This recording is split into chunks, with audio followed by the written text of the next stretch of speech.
La Europa del siglo XVIII. Punto 1. La lucha por el poder en Europa.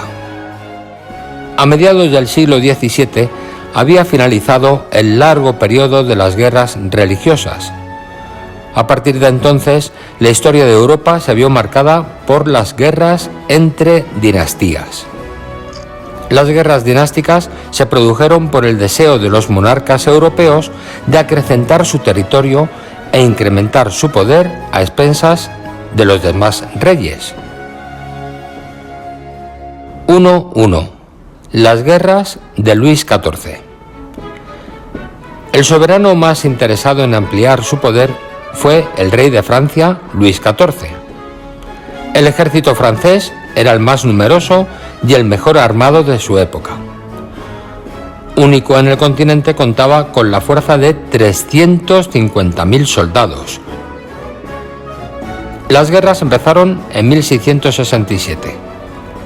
Hasta 1688, Luis XIV logró aumentar el territorio nacional. Sin embargo, las otras potencias europeas, alarmadas por las victorias francesas, formaron la Liga de Augusta, liderada por los Países Bajos y Gran Bretaña, y así lograron detener el ejército francés. Una nueva guerra, la Guerra de Sucesión Española, estalló cuando un nieto de Luis XIV, Felipe de Borbón, subió al trono de España en 1701. Todas las potencias europeas se lanzaron contra Francia. En 1711, Francia estaba a punto de ser invadida y derrotada. Sin embargo, en ese mismo año, el otro aspirante al trono español, Carlos de Habsburgo, fue coronado emperador de Austria a causa de la muerte inesperada de su hermano. Ante la perspectiva de que surgiera un imperio tan extenso como el de Carlos V, las Provincias Unidas y Gran Bretaña reconocieron la sucesión de Felipe y llegaron a una paz con Francia. En la paz de Utrecht, que puso fin en el año 1713 a la Guerra de Sucesión Española, se estableció el principio de equilibrio de poderes, por el que se pretendía que ningún Estado pudiera ejercer su supremacía política y militar absoluta en Europa, sin despertar la oposición del resto de los Estados. 1.2. Las nuevas potencias europeas. A mediados del siglo XVII habían surgido en Europa tres nuevas grandes potencias que protagonizará con Francia y Gran Bretaña las guerras dinásticas del siglo XVII. Estas tres potencias son Rusia, el Imperio Austriaco y Prusia. Rusia. En Rusia, la implacable determinación del zar Pedro el Grande, 1682-1725, logró sacar al país del aislamiento en el que se encontraba respecto de Europa. La victoria contra los turcos, el control del mar Báltico, que arrebataron a Suecia, y la fundación de una moderna capital, San Petersburgo, marcaron la apertura definitiva de este país a Occidente. El Imperio Austríaco. Bajo la dinastía de los Habsburgo, se componía de distintos territorios. Dentro del imperio habitaban alemanes, magiares, eslavos, rumanos, croatas, polacos e italianos. Se trataba de un imperio multinacional, cuyo problema principal fue la afirmación de un poder central sobre pueblos tan diversos, con costumbres, lenguas y religiones distintas. Prusia. Fue durante el siglo XVIII el estado más fuerte de Alemania, gracias a la incansable obra reformadora de Federico Guillermo, 1640-1688.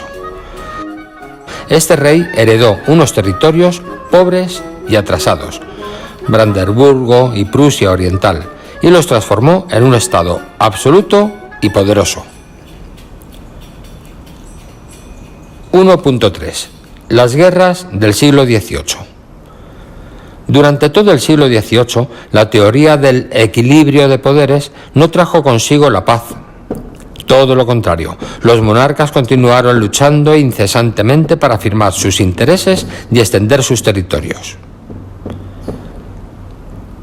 De este modo, España intentó, en 1717, recuperar sus posesiones en Italia perdidas en Utrecht, y fue derrotada en 1720 por la alianza entre Gran Bretaña, Francia, Países Bajos y Austria.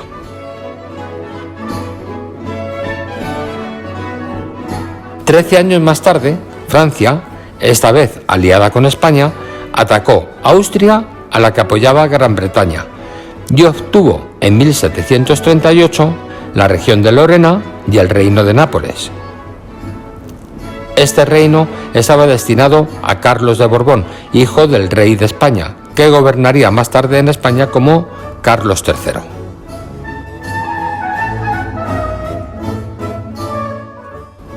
En 1740, Austria fue atacada por Prusia, que se incorporó en 1745 la región de Silesia. La adquisición de Silesia desencadenó en 1756 la Guerra de los 7 Años. Prusia, sola contra 4 potencias continentales, es decir, Rusia, Austria, Francia y España, y apoyada solo por Gran Bretaña, una potencia naval, se salvó milagrosamente de la aniquilación, ya que la nueva soberana de Rusia, Catalina II, decidió poner fin al conflicto en 1763.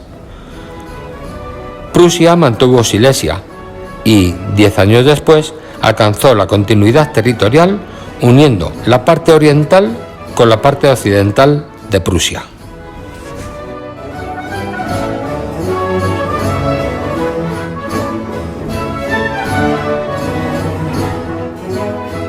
Punto 2. La Ilustración. La Ilustración fue un movimiento inspirado en las ideas de los humanistas del Renacimiento del siglo XVI. Para ellos, la vida de las personas debía regirse por la razón y por la ciencia, y no por las supersticiones o por los prejuicios. Los ilustrados del siglo XVIII recuperaron estas ideas y añadieron otras que en aquel momento eran revolucionarias, como el reconocimiento de la libertad del ser humano. Pensaban que los monarcas debían trabajar para conseguir la felicidad y el bienestar de sus súbditos y para defender sus derechos. El enorme poder que había alcanzado la monarquía preocupaba mucho a los ilustrados, porque consideraban que la principal función del rey era servir al pueblo. Según ellos, el rey debía gobernar para que el pueblo pasara de la oscuridad, es decir, la incultura, el analfabetismo, la pobreza, a la luz. Por ello llamaron al siglo XVIII el siglo de las luces, ya que pretendían que durante ese siglo los reyes adoptaran unas decisiones e impusieran unas políticas que aseguraran el bienestar y la ilustración de las personas. Entre los ilustrados se distinguía un grupo, el de los fisiócratas, que concedía una importancia especial a la agricultura. Pensaban que la verdadera riqueza de un país estaba no tanto en el comercio, sino en la agricultura, es decir, en los productos que se obtenían del trabajo en la tierra, ya que permitían el sustento y también su intercambio. Muchos ilustrados pensaban también que lo mejor para la economía era que los reyes no aplicaran impuestos a los productos que llegaban de otros países, sino que todos los estados se pusieran de acuerdo para defender la libertad de comercio. Consideraban que la libre competencia y no la protección estatal de las industrias propias era la máxima garantía del crecimiento económico, que conduciría a la mejora de las condiciones de vida de las personas. A pesar de que los ilustrados más conocidos fueron franceses, el movimiento de la Ilustración llegó a todos los grandes estados europeos, incluida España. Punto 2.1. Los filósofos ilustrados. El punto clave de la filosofía de la Ilustración consistía en la defensa del individuo frente al poder absoluto del Estado. El filósofo francés Montesquieu, 1689-1755, pensaba que para que no hubiera corrupción y los ciudadanos disfrutaran de sus derechos, el Estado debía separar muy claramente los tres poderes: el poder ejecutivo, representado por el rey; el poder legislativo, representado por el Parlamento; y el poder judicial. Cada uno de estos tres poderes debía obrar con independencia de los otros dos. Montesquieu expuso esta teoría en su obra principal, El espíritu de las leyes. Voltaire, 1694-1778, fue otro notable filósofo de la Ilustración. Creía que el objetivo principal de todos los seres humanos era mejorar sus condiciones de vida y que era indispensable respetar todas las religiones. La defensa de la libertad que hacían los ilustrados se limitaba, en realidad, a la libertad de la burguesía. A lo largo de la Edad Moderna había ido surgiendo este nuevo grupo social dedicado al comercio y a los negocios, que había prosperado y cambiado la vida gracias a su esfuerzo personal. Solo el filósofo Rousseau, 1712-1778, atacó los cimientos de la sociedad del antiguo régimen. Creía en la igualdad de todos los seres humanos. Su concepto de libertad no se limitaba a la burguesía, sino que se extendía a todas las personas, incluso las más pobres. Pensaba que el ser humano es bueno por naturaleza, que solo la sociedad y las injusticias le hacen ser malo. Pensaba que antes de que existiese la sociedad, los hombres y las mujeres eran realmente libres y, para evitar los conflictos que surgían de esta absoluta libertad, la humanidad decidió establecer un pacto social. El Estado y el poder del rey eran consecuencia de la necesidad de establecer las reglas que facilitaran la convivencia. Por eso los reyes debían respetar este pacto, porque habían sido elegidos para defender y representar los intereses de sus súbditos.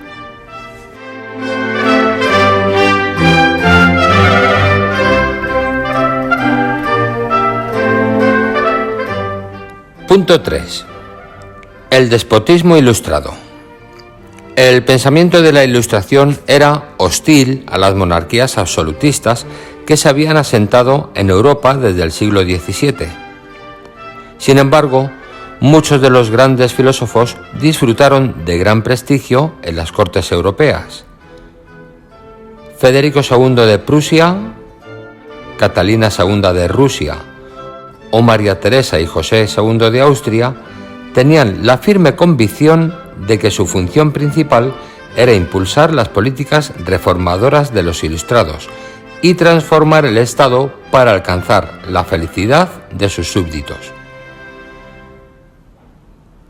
Las ideas del absolutismo ilustrado también llegaron a España, Italia y Portugal.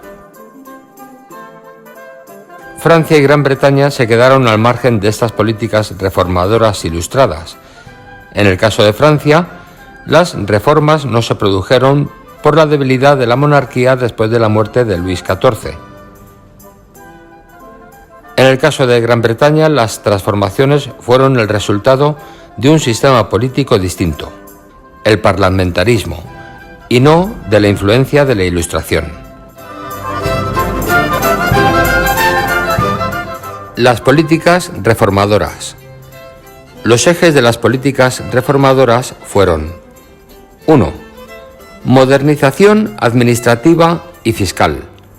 La administración pública se organizó en departamentos y ministerios, cada uno con competencias específicas. También se llevaron a cabo reformas que facilitaran la recaudación de impuestos.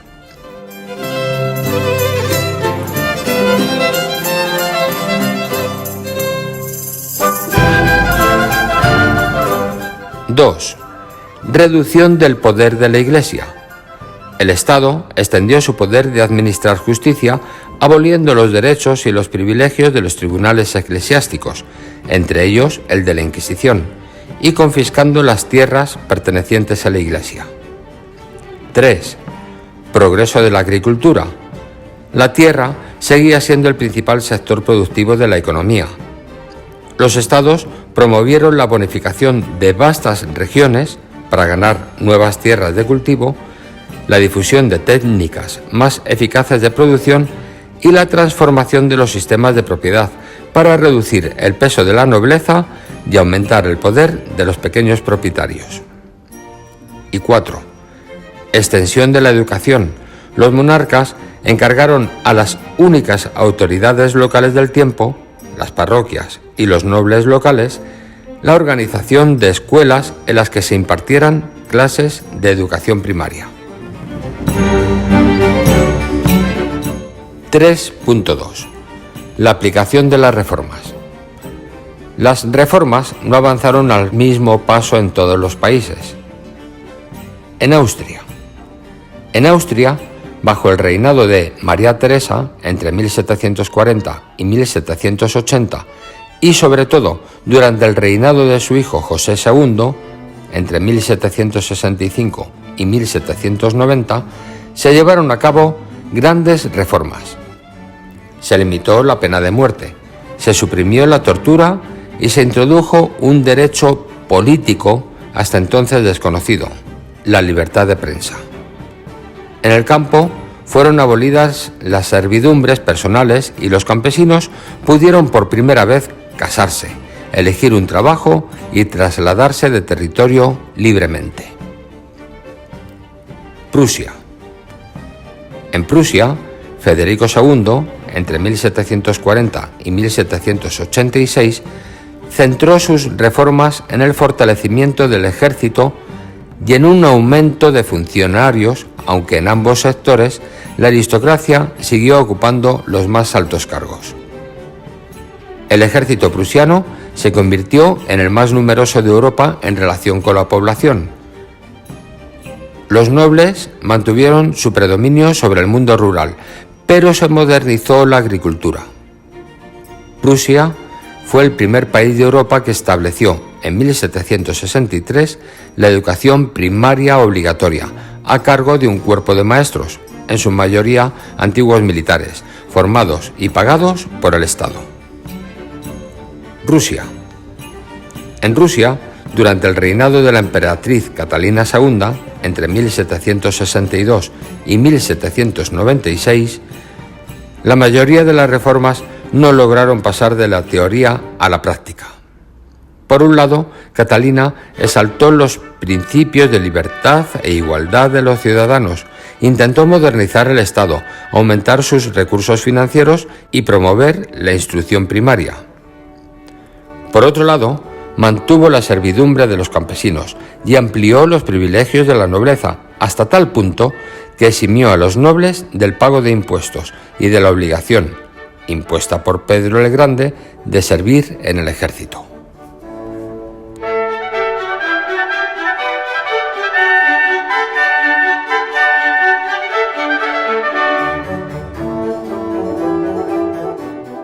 La dinastía Borbón en España.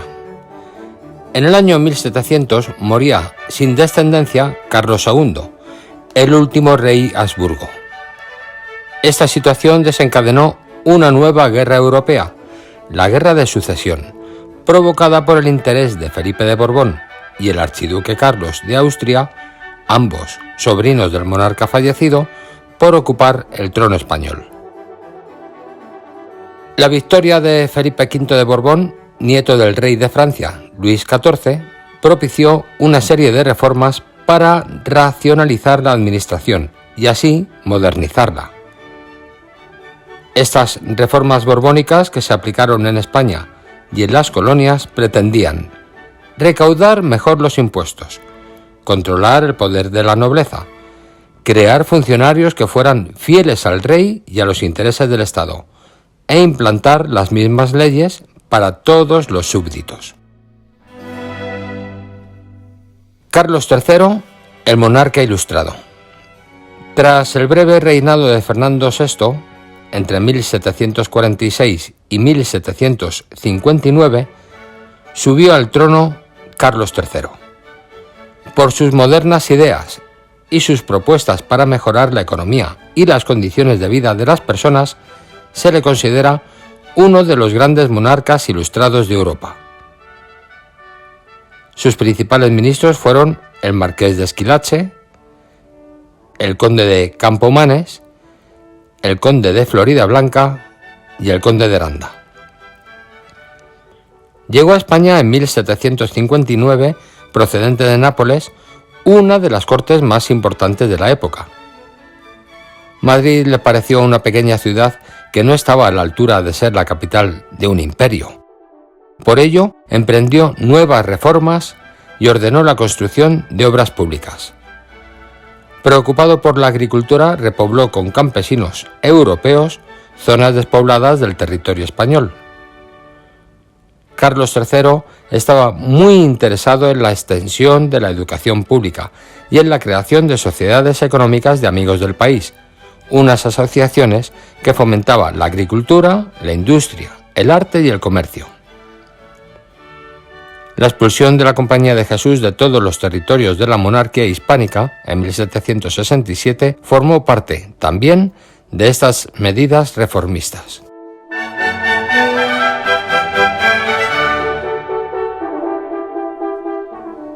Los orígenes de la Revolución Industrial. El paso de la producción artesanal a la industrial, que solemos denominar Revolución Industrial, no se produjo de repente, sino a lo largo de un largo proceso histórico, que empezó alrededor de 1720 en Gran Bretaña y se difundió en las décadas sucesivas por toda Europa. Este proceso fue posible gracias a un extraordinario aumento de la producción agrícola y textil, una mejora de las vías de comunicación y un crecimiento demográfico que, a partir de entonces y hasta nuestros días, ha sido imparable. En Gran Bretaña, en el siglo XVIII, el mayor rendimiento de la agricultura como consecuencia de la modernización de las técnicas y la extensión de las tierras cultivadas originó un aumento de población que resultó esencial para el éxito del proceso de industrialización, más trabajadores y más compradores. La población. En la Europa del siglo XVIII se produjo un espectacular crecimiento de la población, que se conoce como la revolución demográfica.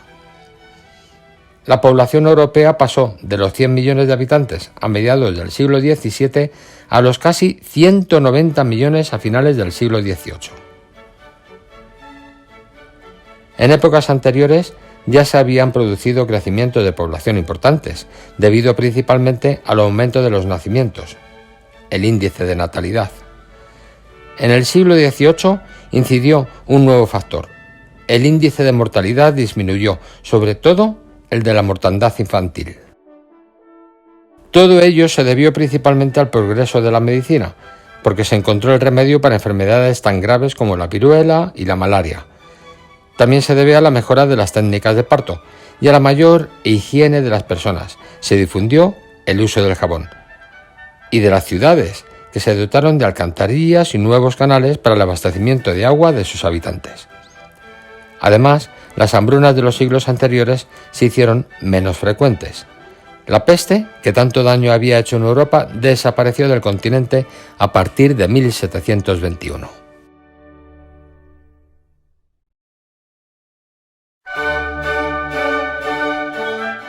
La economía. Agricultura y ganadería. La revolución demográfica coincidió con un importante aumento de la producción agrícola en Francia, Países Bajos y sobre todo en Inglaterra. Sus principales causas fueron: 1. El aumento de las tierras destinadas al cultivo. En muchas regiones pantanosas se construyeron diques y canales para controlar las aguas.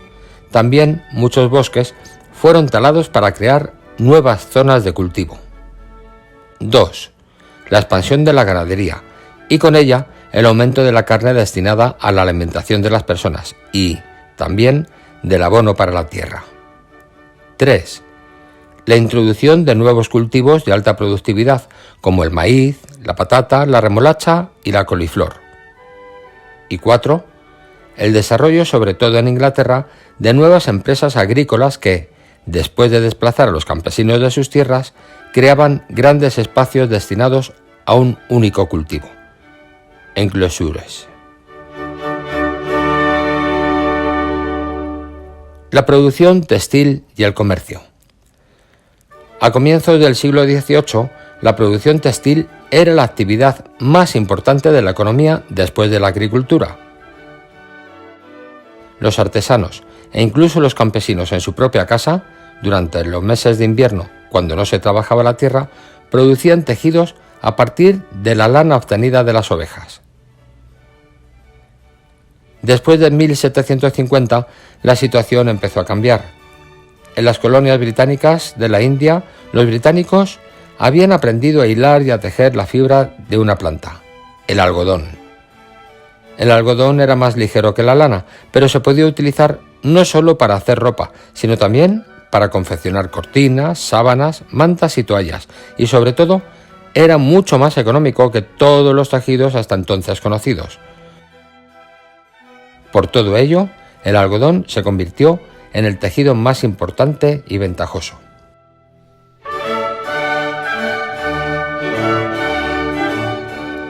Los primeros cambios de la organización del trabajo. Para satisfacer la demanda del algodón, aquellos comerciantes que tenían mucha disponibilidad de dinero empezaron a comprar grandes cantidades de materia prima y a entregarla a los artesanos y a los campesinos para que la transformaran en tejidos. A cambio, recibían una remuneración. De esta manera, los campesinos y artesanos se fueron vinculando cada vez más a esos grandes comerciantes, hasta llegar a convertirse en obreros a domicilio. Hubo también una segunda solución que se iría difundiendo poco a poco, inspirada en el modelo de producción de algunos bienes de lujo.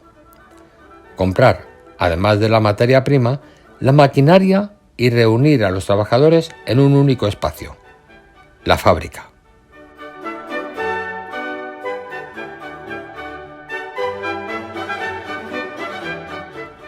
La expansión de las ciudades. El aumento de la producción agrícola permitió alimentar al gran número de personas que empezaba a vivir en las ciudades. Los recién llegados, en su mayoría procedentes del campo, encontraban trabajo como sirvientes, como ayudantes de artesanos o como obreros textiles. A finales del siglo XVIII, Londres contaba con unos 900.000 habitantes y era la ciudad más grande del mundo. El aumento de la población hizo que las ciudades cambiaran de aspecto. Se construyeron grandes plazas y las calles estrechas y tortuosas de la época medieval dejaron paso a las calles largas, rectas y adoquinadas donde se podían andar sin miedo a hundirse en el barro o a ser asaltado por ladrones y mendigos.